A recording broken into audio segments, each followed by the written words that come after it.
मोहम्मद शामी ने झूठ बोला है। एक अधिकारी ने यह बात कही है, कहा कि भैया वो तो खुद इंग्लैंड नहीं जाना चाहते थे, क्यों सिलेक्शन पर लेकर सवाल उठा रहे हैं, क्यों किसी पर उंगली उठा रहे हैं। अब सवाल ये कि झूठ बोल कौन रहा है, शामी या फिर वो ऑफिशियल जिसको कोट किया गया है। भाई शामी और सिलेक्टर्स के बीच इन दिनों 36 का आंकड़ा चल रहा है, क्योंकि ऑस्ट्रेलिया दौरे पर नजरअंदाज किया गया ओडीआई में, इंग्लैंड में उन्हें नजरअंदाज किया गया, और अब साउथ अफ्रीका के जो खिलाफ टेस्ट टीम आनी थी उसमें भी वो नहीं है। ना तो 50 ओवर फॉर्मेट में और ना ही टेस्ट फॉर्मेट में शामी नजर आ रहे। T20 का मैं समझ सकता हूं, लेकिन इसके बाद शामी ने एक स्टेटमेंट दी कि भैया हम तो फिट हैं, लेकिन अगरकर बात ही नहीं कर रहे हैं। उधर अगरकर ने कहा था कि अगर शामी की बात उनसे होती तो वो कहते कि भैया फास्ट बॉलर हैं, आप जरा लंबा खेले तब आपको बता देंगे। मतलब वो जो तू मैं चल रही थी कि भैया आप हमको खिला नहीं रहे, वो कह रहे तुम खेल नहीं चाह रहे, तुम अनफिट हो, इन तमाम के बीच में अब एक सीधी सी बात ये आई है कि भैया एक अधिकारी ने, नाम न लेते हुए बता रहा हूं, मीडिया रिपोर्ट में आया कि हमने पूछा था, उन्होंने मना कर दिया। शामी कह रहे हैं कि मेरे पास कोई कॉल ही नहीं आया।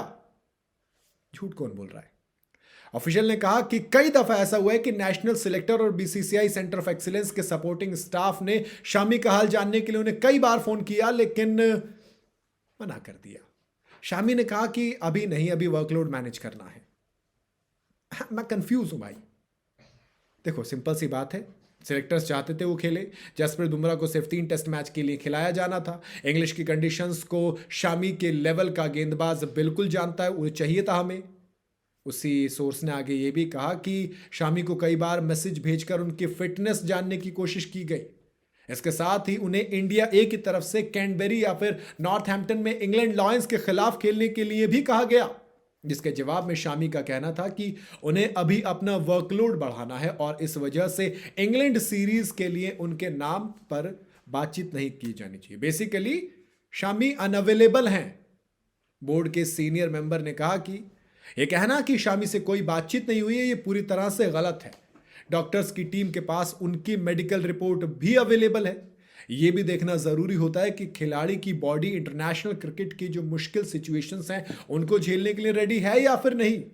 शामी को बेशक लग सकता है कि वो वनडे क्रिकेट के लिए पूरी तरह से फिट हैं, लेकिन इस पर आखिरी फैसला नेशनल सिलेक्टर ही लेंगे। ये तो ऑफिशियल्स की बात है, मीडिया रिपोर्ट में जो चल रही है। मेरा सवाल इतना है, अगर वाकई में शामी फिट नहीं है, अगर वाकई में शामी रेडी नहीं है, तो फिर वो बंदा डोमेस्टिक क्रिकेट में 91 ओवर कैसे डाल सकता है? वो बंदा 2 मैच में 15 विकेट कैसे ले सकता है? वो बंदा 2 मैच में एक 5 विकेट हॉल कैसे ले सकता है? ये सवाल तो आएगा ना यार। और अगर शामी प्रेस कॉन्फ्रेंस मतलब मीडिया से बातचीत में क्लियर कह रहा है कि मेरे पास कोई कॉल नहीं आया, आपको फिटनेस का इश्यू तो रिपोर्ट मुझसे लीजिए या सेंटर ऑफ एक्सीलेंस से लीजिए, तो फिर ये एक तरफा कम्युनिकेशन वाली बात कहां से निकल कर आ गई? तो सीधी सी बात है, दोनों में से कोई एक तो झूठ बोल रहा है। आपको क्या लगता है वो कौन है जो झूठ बोल रहा है? कमेंट में जरूर बताइएगा। वीडियो अगर आपको पसंद आई हो तो इसे लाइक और शेयर जरूर करें, और जाते जाते चैनल को फॉलो और सब्सक्राइब जरूर करते जाइएगा।